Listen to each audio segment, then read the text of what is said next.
Bonsoir et merci de m'accueillir chez vous. Et justement, si vous êtes propriétaire de votre logement, cela va peut-être vous intéresser.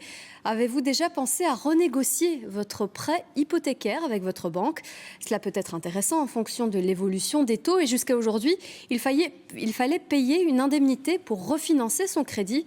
Eh bien, ce sera désormais terminé. Les explications avec Marjorie Fellinger, Camille Valentinelli et Laurent Van de Berg.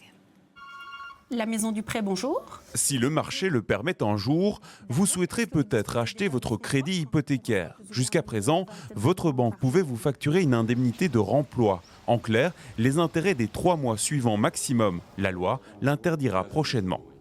Quand un client demande une modification de son taux, parce que les taux sont en train de baisser, parce qu'il demande une modification de la durée de l'emboursement, ça se fasse par un avenant au contrat de prêt et donc sans le paiement d'une indemnité de remploi équivalente à 3 mois d'intérêt. C'est vraiment faire en sorte que la concurrence puisse mieux fonctionner entre les banques.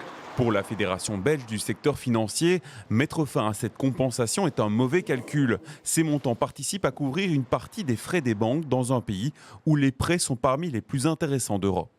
Le consommateur en Belgique a un avantage énorme, c'est-à-dire la Belgique est le seul pays où il y a des contrats hypothécaires à long terme, à 20 ans et à un taux fixe. Et là, le consommateur est vraiment protégé contre une hausse des taux d'intérêt. 9 Belges sur 10 ont un taux fixe. Fébelfine parle de déséquilibre et d'un risque pour les consommateurs.